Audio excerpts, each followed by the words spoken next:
Hello everyone. A very good afternoon to all of you friends. Welcome back to Education with Rani Shukla. Today we will discuss a very important topic which is भारतीय विविधताओं की प्रकृति व राष्ट्रवादी प्रतिक्रियाएं। ठीक है friends, ये MPSC 008 आपका कोर्स जो है वो है आपका MPS और आपका जो सब्जेक्ट है वो है आपका MPSC 008। आपका जो लेसन है वो है 3। तो हम फ्रेंड्स आज इसको डिस्कस करेंगे कि भारतीय विविधताओं की जो प्रकृति है और जो राष्ट्रवादी प्रक्रियाएं हैं उनके अंदर किन किन चीज़ों को सम्मिलित किया गया। ठीक है, ये सारी चीज़ें हम समझेंगे। तो फ्रेंड्स इसके अंदर क्या था, जातिगत व्यवस्था जो है उसको बहुत ज़्यादा प्रभावित किया था इसने। जो डाइवर्सिटी है ना उसके अंदर क्या होता है, विविध प्रकार की जाति, समुदाय, इन सारे चीज़ों को मानने वाले लोग रहते हैं, जिनका विविध विविध धर्म होता है, विविध भाषाएं होती हैं, विविध रहन सहन होता है। ये सारी चीज़ें हमें यहाँ पे देखने के लिए मिलती है। ठीक है, तो जातिगत पहचान जो होती है वो चाहे एक की हो, एक ही थी। वर्ण व्यवस्था के रूप में क्या हुआ, ये आज़ादी के रूप में एक भारतीय विविधता की अभिव्यक्ति के रूप में आसानी से प्रचारित नहीं किया जा सकता। ठीक है, 20वीं शताब्दी के आरंभिक वर्षों में संयुक्त राष्ट्रीय अभियान का विषय बन गया। ठीक है, जिसका प्रारंभिक वर्ष था ना 20वीं शताब्दी का, वो राष्ट्रवादी अभियान का ही विषय बन गया। क्यों? क्योंकि जो अस्पृश्यता थी उसने क्या किया, धीरे धीरे राष्ट्रवादी जो थे उनको मजबूर किया, वो अपने ही देश में धर्म परिवर्तन के लिए विवश हो गए। ठीक है, अब यहाँ पे जातिगत विवाद होने लग गए। ठीक है, भाषाई विविधता इत्यादि को लेकर के विविध प्रकार की समस्याओं का सामना करना पड़ा। ठीक है, अब अस्पृश्यता के कारण क्या हुआ, धीरे धीरे राष्ट्रवादी मजबूर हो गए कि वे संघ जाति के संपूर्ण प्रश्न पर सोच विचार करें। अब इसके अंदर हम पढ़ेंगे कि भाई गांधी जी ने किस विचारधारा को प्रभावित किया, गांधी जी ने क्या कहा, तिलक जी ने क्या कहा, नेहरू जी ने क्या कहा। ठीक है, जैसे नेहरू जी ने उदारवादी विचारधारा को अपनाया। ठीक है, फिर गांधी जी जो थे वो कहते थे कि मतलब राष्ट्र की जो विचारधारा है ना, इसमें जो मतलब जाति के आधार पर किसी को भी वर्गीकृत नहीं किया जाना चाहिए। तो ये सारी जो चीज़ें हैं ना, इनके जो विविध मत हैं ये सब हम इसके अंदर पढ़ेंगे। जैसे कि यहाँ पे आप देख रहे हो कि विभाजन क्यों हुआ, इसके रीज़न्स क्या थे। ठीक है, ये सारे जो रीज़न्स हैं ये हम पढ़ेंगे। ठीक है, विविध विचारक जो थे उन्होंने क्या विचारधारा दी, कांग्रेस दल की क्या विचारधारा थी, ये सारी चीज़ें जो है ना फ्रेंड्स ये हम इस चैप्टर में पढ़ेंगे। तो चलिए बिना टाइम वेस्ट किए हम लोग डिस्कस करते हैं इन चीज़ों को। ठीक है, ये सारा हैंड रिटन PDF मैंने बनाया है फ्रेंड्स आप लोगों के लिए। अगर आपको ये चाहिए हो तो आप टेलीग्राम चैनल से जुड़ के वहाँ से आप डाउनलोड कर सकते हो। ठीक है, चलिए फ्रेंड्स स्टार्ट करते हैं हम। अगर आप हमारे चैनल पे नए हैं तो आप हमारे चैनल को सब्सक्राइब कर लीजिएगा और बेल आइकन प्रेस कर लीजिएगा ताकि सारे नोटिफिकेशन आपके पास आते रहे समय समय पर।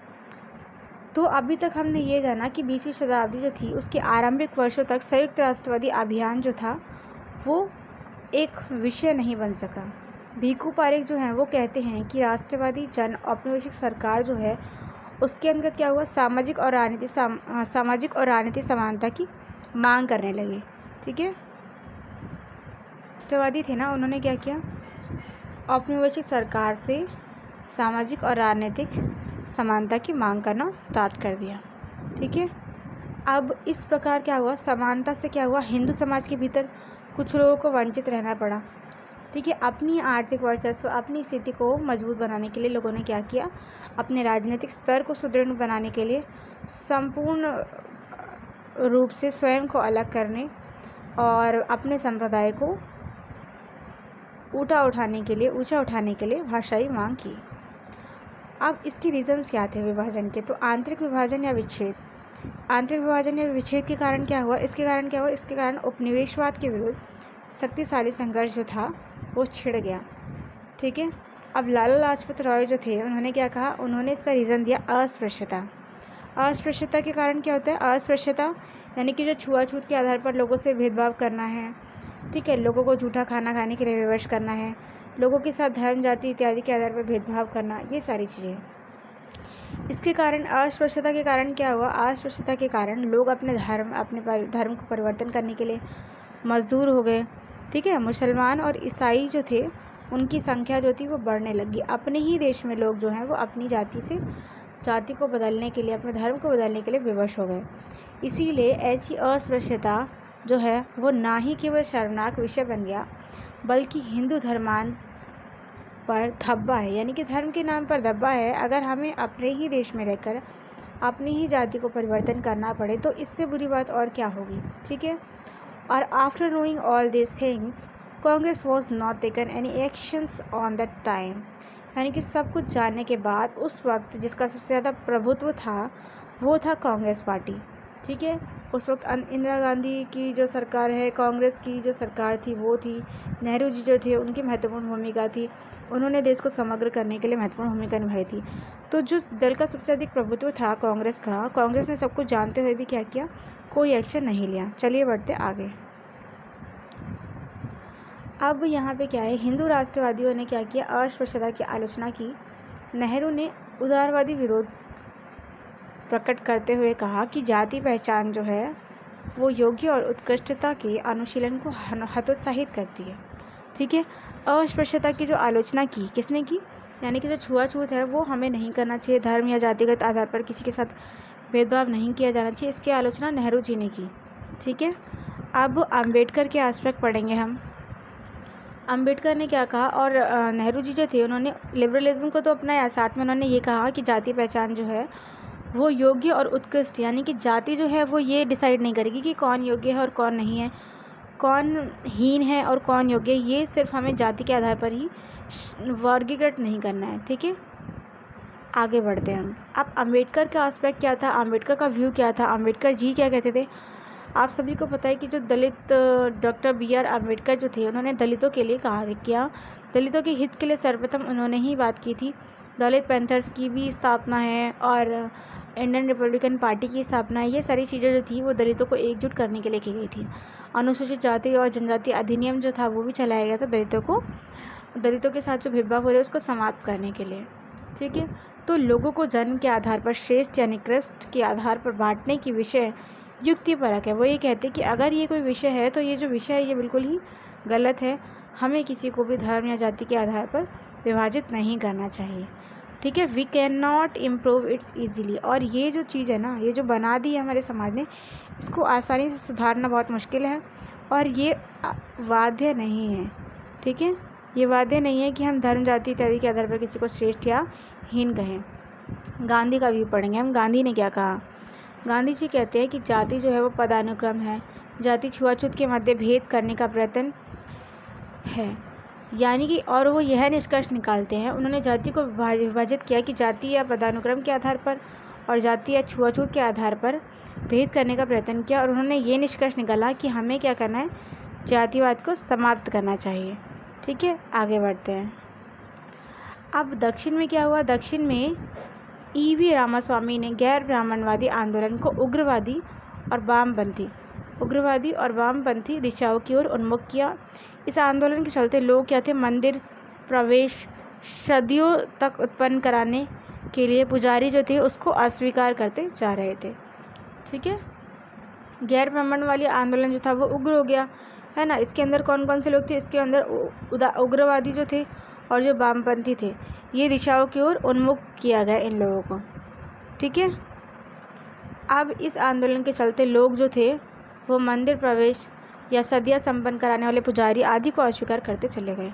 और क्या हुआ, और इन खामियों के बावजूद भी संवैधानिक समझौता जो था उससे यह आशा प्रकट की गई कि राजनीतिक प्रभुत्व बढ़ाने हेतु विविध प्रावधानों के माध्यम से अनुसूचित जातियाँ और पिछड़े वर्ग जो हैं उनको मजबूत होने के लिए संविधान ने विविध प्रकार के प्रावधान किए। कौन कौन से प्रावधान किए, संविधान ने आर्टिकल 17 के अंतर्गत क्या किया, अस्पृश्यता का अंत किया, ठीक है। संविधान ने क्या किया, अस्पृश्यता का अंत किया। जातिगत भेदभाव जो है, जातिगत समूह जो है उसके आधार पर कोई भेदभाव नहीं किया जाएगा। इसके अंदर विविध प्रकार के प्रावधान किए गए। आर्टिकल 15 में और आर्टिकल 19 में जातिगत समूह हेतु विविध प्रकार के प्रावधान किए गए। अब हम बढ़ते हैं आगे। गांधी ने क्या किया,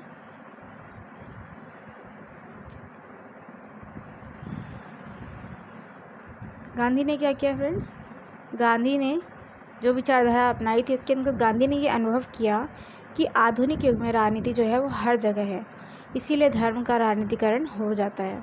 मतलब लोग क्या करते हैं, धर्म के आधार पर ही राजनीति। अब जैसे अगर हमें बोल दे कि भाई गौ हत्या नहीं करनी चाहिए, ठीक है, ये सबको पता है, अब इसी को मुद्दा बना लिया चुनाव में, और इसको मुद्दा बना करके क्या किया उन्होंने, लोगों को अपनी तरफ अट्रैक्ट किया और इस मुद्दे पे ही राजनीति स्टार्ट हो गई। तो आजकल क्या हो रहा है, जो धर्म है ना उस पर ही लोग राजनीति करने लगे, उसको मुद्दा बनाकर ही समाज में चुनाव लड़ रहे हैं, लोगों को बेवकूफ़ बना रहे हैं और अपना प्रभुत्व स्थापित करने के लिए सारी चीज़ें कर रहे हैं। यही सारी चीज़ें होती हैं। अब हिंदू और मुसलमानों के भी सुधार आंदोलन ने क्या किया, सांप्रदायिक पहचान जो है इसका भाव ग्रहण करने में सहायता प्रदान की। ठीक है, हिंदू महासभा के प्रति कांग्रेस की जो प्रक्रिया थी वो हमेशा से अस्पष्ट रही। कांग्रेस की जो विचारधारा थी ना वो कभी भी संपूर्ण नहीं रही, उनके जो आइडियोलॉजी थी वो कभी भी क्लियर एंड मतलब कहें हम कि स्पष्ट नहीं थी, अस्पष्ट रहती थी हमेशा। उनकी जो विचारधारा थी वो ऐसी नहीं थी कि वो इंसान प्रभावित हो। ठीक है, असहयोग के प्रति विरोध के बावजूद भी, असहयोग करते हुए भी जो मतलब नेता जो थे, मदन मोहन मालवीय जो थे, वो क्या करा उन्होंने, वो कांग्रेस नेताओं के साथ जाके मिल गए। ठीक है, जबकि स्टार्टिंग में वो असहयोग प्रदान करे थे, वो उसके साथ थे नहीं। ठीक है, भारतीय विविधताओं के बावजूद भी अगर हम एंड में ये कहें कि क्या निष्कर्ष निकलता है, तो वो यही निष्कर्ष निकलता है कि आम भाषा की आवश्यकता पर जोर दिया जाए और भारतीय विविधता यानी कि सभी को एकजुट करने के लिए, एकता स्थापित करने के लिए आम भाषा की जो आवश्यकता थी इस पर जोर देते हुए क्या किया गया, हिंदू लोगों ने नागरी लिपि के अंतर्गत गांधी ने भी कहा कि हिंदी जो है उसको प्रतिभाषित किया जाना चाहिए, क्योंकि जो हिंदी है वो संपूर्ण लोगों के द्वारा समझी जाने वाली भाषा है। अतः हिंदी जो भाषा है उसको ही संपूर्ण भाषा के रूप में क्या करना चाहिए, अपनाया जाना चाहिए। गांधी ने क्या किया, हितों को प्रोत्साहित करने के लिए इसके पक्षधर में थे। ठीक है, ग्रेट वॉल ऑस्ट्रे जो थे उनका क्या कहना था, उन्होंने कहा कि एक संस्कृतिवादी अनुवाद जो है उसको समझने में अनुपयुक्त होगा। ठीक है, दीक्षित व्यक्तियों के एक समूह को छोड़कर, बल्कि वह संदेहपूर्ण है कि क्या संस्कृत संविधान संसदीय सरकार और ब्रिटिश आम की परंपरा की बुनियाद पर लादा जा सकता है, जिसका कि अभ्यासवत है कि सदन के सदस्य बनाए रखना चाहते हैं। मतलब अगर हम संस्कृत भाषा अपनाते तो क्या होता, वो समझ ही नहीं आती, वो सिर्फ एक वर्ग को समझ आती है। लेकिन हिंदी जो भाषा है वो एक ऐसी भाषा है कि संपूर्ण वर्ग के लोगों को समझ आने वाली भाषा है। ठीक है, राष्ट्रीय जनजातियों के पास इस बात को पहुँचाया जा सके, अनपढ़ जो है जनसमूह जो है उन सब तक इस बात को,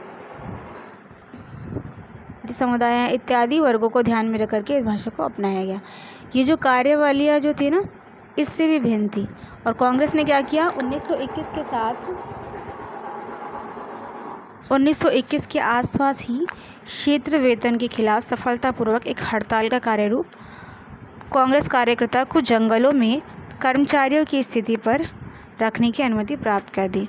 अब आपने पढ़ा कि ये कैसे विभाजन हुआ, क्या कारण थे।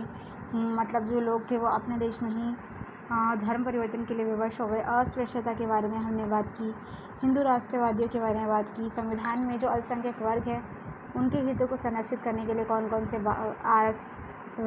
प्रावधान किए गए, ये सारी चीज़ें जो हैं हमने पढ़ी। कांग्रेस जो था उसका क्या प्रभुत्व रहा। ठीक है, ये सारी चीज़ें हमने इस चैप्टर में डिस्कस की। अब हम जल्द ही नेक्स्ट चैप्टर के साथ वीडियो आपके साथ शेयर करेंगे।